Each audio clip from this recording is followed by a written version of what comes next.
particular project. Hindi na siguro, dahil hindi namin tayo mula at nag-inaayos yung pati-pati sa kadaling na nangyari sa akin puso. Pero meron ko lang ito, please, dahil gusto ko lang i-share sa inyo. Sa totoo lang po, bago ko pumasok sa mundo ng politika, sila naman talaga ang nakita ko na programa lalo sa makakatulong sa mga kanilele na makatayo sa inyong mga paan. At yan po ang livelihood dito sa Maynila. Kaya nakikita naman natin sa administrasyon ng aking alkalde o ating alkalde, talaga naman pinaiintip niya ang livelihood dito sa Maynila. Dahil hindi naman lahat tayo makuha ng trabaho. Pero kapag tayo natuto, tumayo sa ating mga paa, nakit na nasan tayo sa buhay. Kaya natin lumang. Tama ba mo? Kaya gusto ko lang sabihin sa inyo na ngayong araw ay isang masayang araw para sa akin. Dahil nakita ko nandito, under the leadership of our good mayor, nararamdaman natin ang tunay na suporta, lalo-lalo na sa livelihood dito sa Maynila. Kaya gusto ko lang sabihin sa inyo na proud ako sa lahat sa inyo. Dahil alam ko, ang presensya niyo ngayong araw dito ay isang simbolo na gusto niyo magkaroon ng tunay na panlaban sa buhay. At naniniwala ako na maaari kayo umasenso dahil sa mangyayari ngayong araw na ito. Mahal na mahal po namin. Maraming salamat! Manila! Maraming salamat po, Vice Mayor Gia Atienza. Ngayon naman po, para ipakilala ang bigay ng mensahe, ang Director po ng Manila Department of Social Media. Magandang umaga po, muli sa inyo lahat. At para po makompleto ang araw natin, ibinibigay ko po sa inyo ang tao na tunay na nagmamahal at nagmamalasakit sa bawat buhay at kabuhayan ng Batak Maynila. Ang alkalde ng Lungsod ng Maynila, Yoyne Isko Moreno Tumagosa.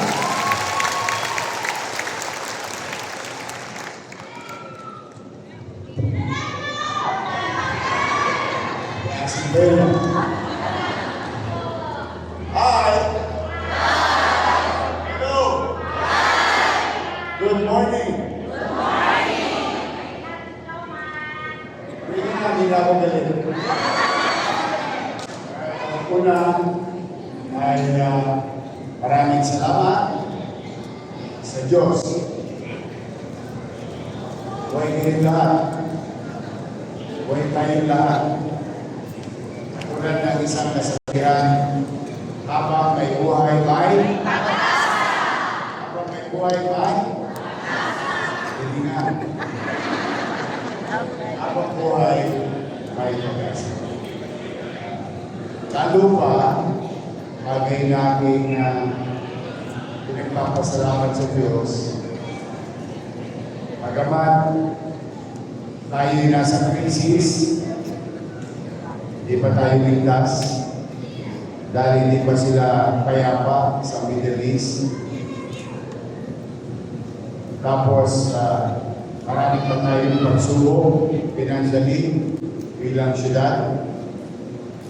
Maraming salamat sa Diyos dahil katulad ninyo bilang isang ina, bilang isang ama, at pamahalaan ng Lungsod ng Maynila bilang isang patulang, nakakaraos, nakakahanap, at patuloy na umahanap ng pamamaraan paano itawid ang kanyang mga anak. Kaya, sa bawat isa sa inyo ngayon na tatanggap ng tulong upang maitaguyod ninyo o papatupad ninyo ang inyong angking galing, skills, inaral, natutunan, mga bagay na alam niyo ng at ginagawa niyo na rin, madagdagan ng pamahalaan puso ng Manila. Yan ang layunin ng programa ito sa gitna ng krisis. Sa ating mga nagtapos sa ginagawa ng NDSW, every other month, meron tayong mga graduates under the skills program. Bagay na gusto kong ibigay yung kredito sa ating NDSW family. Palakpakan natin sila.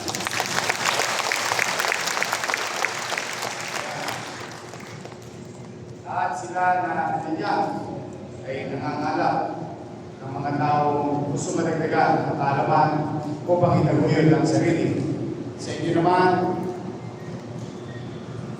naghahanap buhay na rin, may konting kaalaman. Gusto ko lang kayo bigyan ng isang kwentong nangyari sa Tondo noong panahon ng pandemya. Alala niyo yun, yung mga unang buwan ng lockdown, wala ka ng buhay ang tao. Halos hindi ako magkanda-ugaga para sinisilihan ng waypacks ko kung paano ko ilalabos na 2 milyon bibig. Baka magputong. Paano ko itatawid? Mahina ang ekonomiya.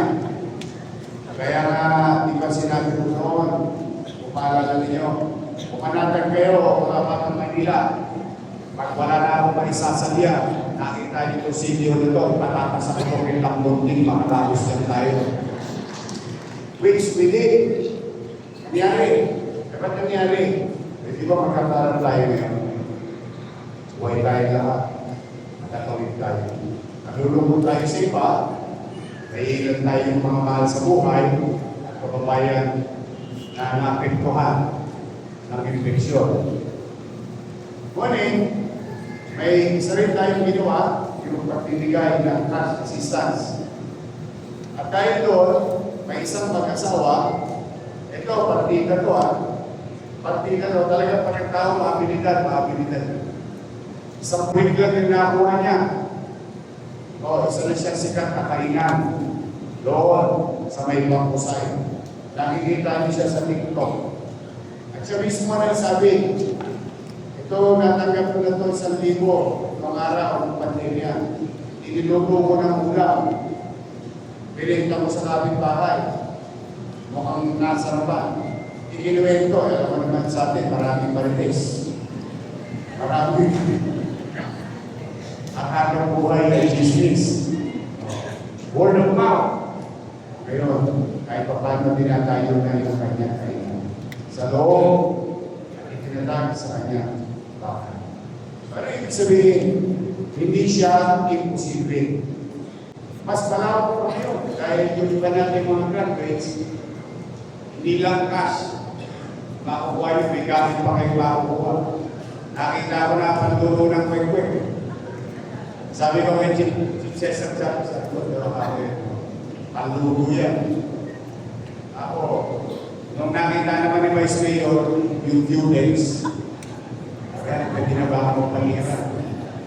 Kaya kayo mga babae, basta pagpapagay nila. But today is another approach of your city government na maibsan yung hirap, mabawasan yung sinusuong ng tao. At kung meron man siyang naumpisahan na, aarya pa ng papalang gusto. Yun ang tema ng programa ito. Kaya sa inyo na mga tatanggap, masaya ako para sa inyo. Kaya bigla, galingan ninyo. Sino ang team payaman? Taas ang kaban. Ayaw nyo yung mama. Team payaman, taas kaban. Dapat positive ang mindset. Dapat. Hindi ko tanong. Sino ang gustong yung mama? Right na. Ano? Kung tinanong ko ba kayo, nagbayad kayo sa akin? Libre. Walang gastos. Then dapat ganyan ang mindset.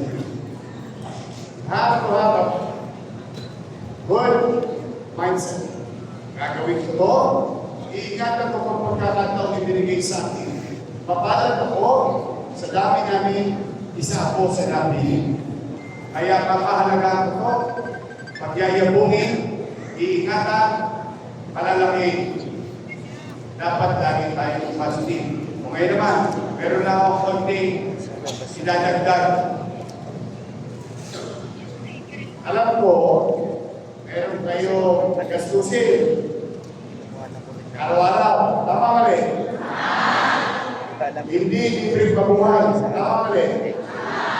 Kahit sa ilalim ng tulay, may gastos, tama mali? Kahit sa gilid ng kalsada, may gastos, tama mali?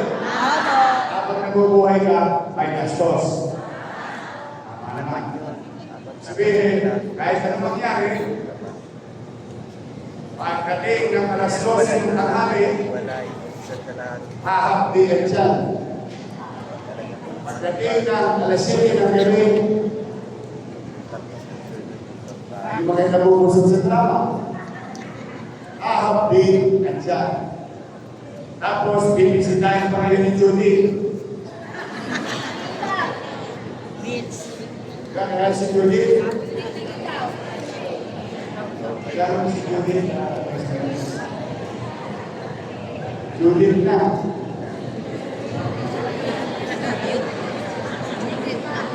Meron ng kuryente. Meron ng tubig. Kami, nung araw, kahit squatter kami, sa parola, sa pabuhay. Meron ba taga-tuloy ito? Parola.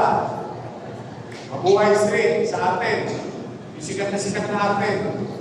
Doon kami nakatusok bago yung naging highway. Kahit mahirap kami mayaman. Dahil si Judith hindi namin kilala. Stockholder kami ng Meralco.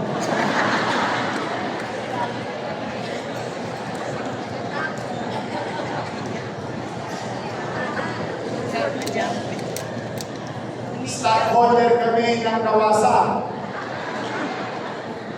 Nung araw naman Kawasa eh. Sa umaga, Kawasa. Sa gabi, Kawasa. Kawasa, pintubo ng Kawasa. Tapos susupugan mo lang. Ikaw may habang ng gripo ng grasya. Tapos, sa umaga, ang almusal ko, Jollibee.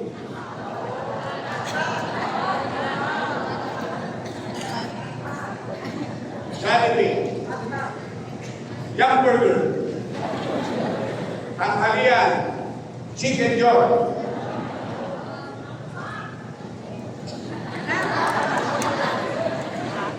hapunan, Chicken Joy. Kami ang mahirap na nagpapatuhan ng manok sa loob ng bahay.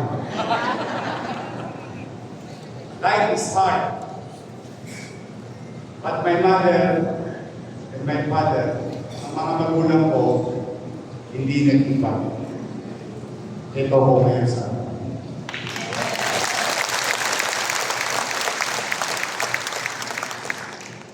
Kaya, mahirap ang buhay. Habang buhay ba? That's right. I want that message given to us ng ating mga ninuno. Sinabi niya ng mga lolo-lola natin. Gusto ko sa puso ninyo. At hindi lang ninyo isa sa puso't isipan, dapat niyo isagawa. Ngayon, ano yung payo ko? Diba may gastusin araw-araw, may gastusin katapusan. Lahat na lang may gastusin. Ngayon, meron bang NM? Ano ba? Parang mga extra gastusin. But anyway, kumita kayo. Di ba wala? Kwentuhan lang.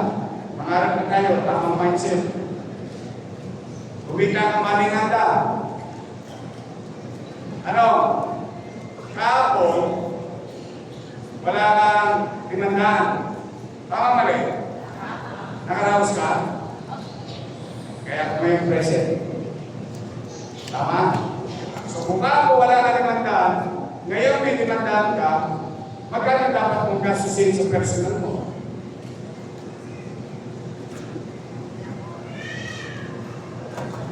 Pinandaan. Hindi ganun ulit bukas. wala ka na ulit naman.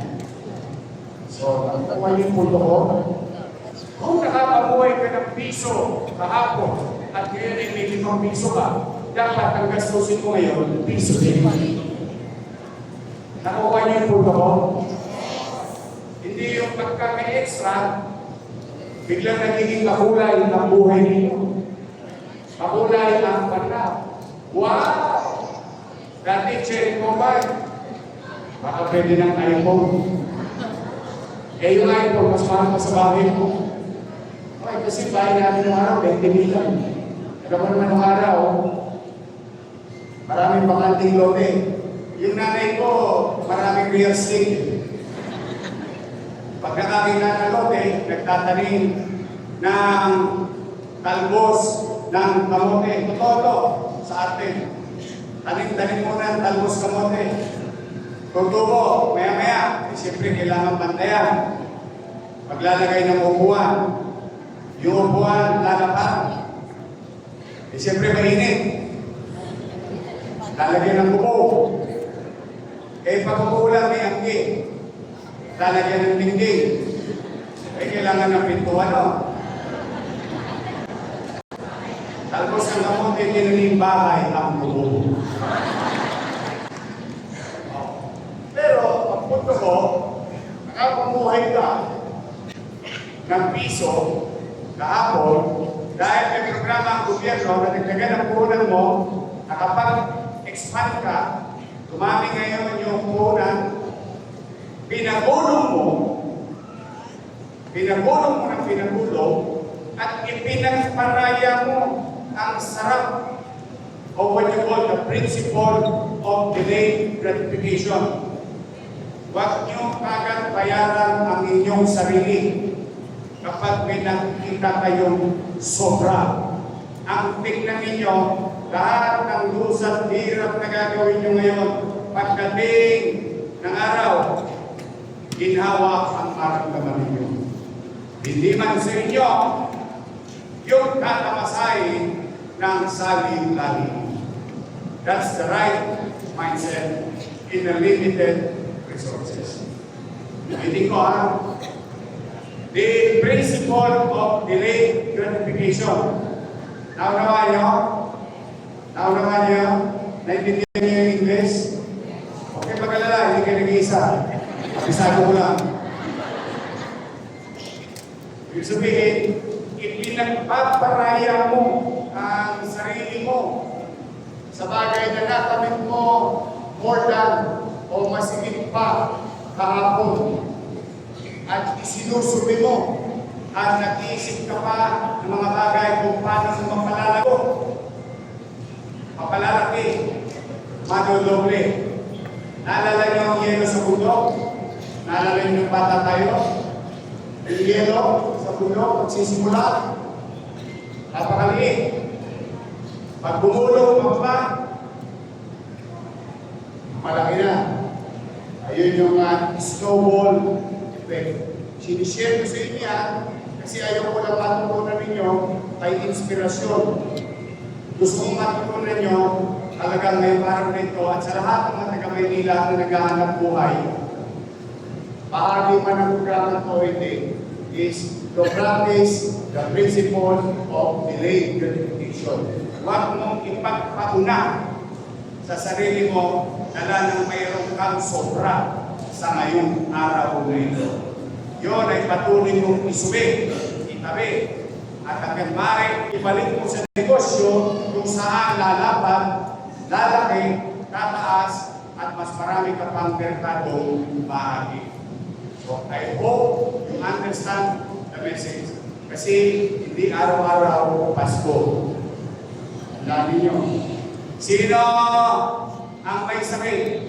Taas ang kamay. Tandaan ninyo. Ito, di ba? Tanong, mura ba magkasakit? Tanong, mahulaan ba kung kailan ka magkakasakit? Then save for the rainy days. Yan naman ay napakinggan natin sa ating mga. But today, ayaw ko nang pagkakabay. Gusto ko lang isang araw, Tulad ng isang kwento ng karinderya sa Tondo. Sa maliit na bagay, napalago niya. Sa kasagsagan ng digmaan natin laban sa ating kalusugan noong panahon natin. So, tanong, pwede kaya? Posible kaya?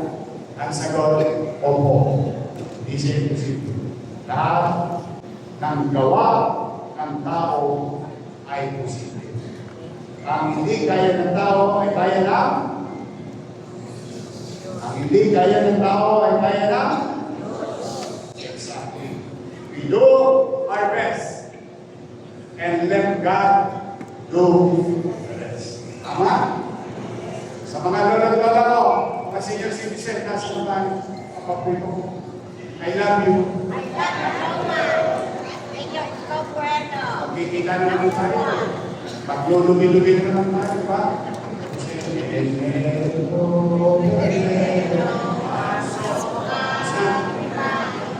Hanap ko na ulit. Hindi magkalala. Pinatapos ko ng pinatapos ko. Hindi ako titigil. Ngayon naman, kung meron kayong anak, sa daycare, meron kayong anak, nalalawakin ko na kasi itong programa ito. Kinder, or apo, grade 1. Ito, pasukan na ito, naalala niyo yung Yorel sa daycare, 20,000 plus. O gagawin na natin 60,000 ng mga bata.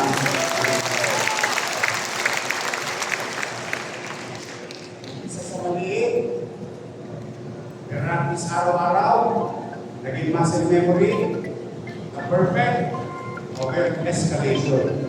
So that goes also to your business now, future business tomorrow, skills, maybe your skills can now be in a form of business. So muli, mag-iingat kayo. Basta pagkatandaan ninyo, mahal na mahal ko kayo.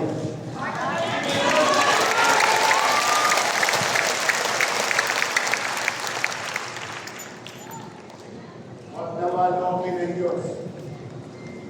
Pero kung kinakailangan ang araw, gawin kong araw, ang gabi, gawin ko pa rin araw, papaglingko lang mula kayo ng mahina at efficiently. Makakawin tayo. Hindi nyo man tamasahin ang ginhawa ng kinabukasan na ginagawa ng Luzon ng Maynila pagdating ng araw dahil magpapantay lamang pa ninyo. At least, gawin man lang natin ito para sa ating mga apo at anak na magkaroon sila ng syudad ng Maynila na maaliwalas at panalag ang mabubuhay.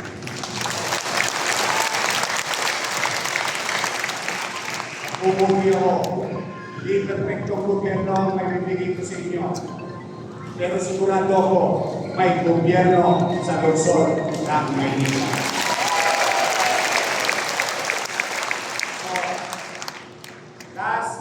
I wish, ito wish ko na kay Jesus, sana magkagumpay.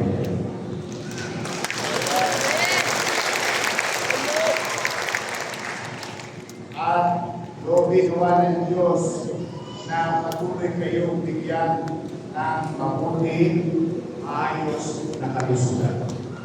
Because if we want to make Manila great again, I alone cannot do it. Hindi ko kayang mag-isa.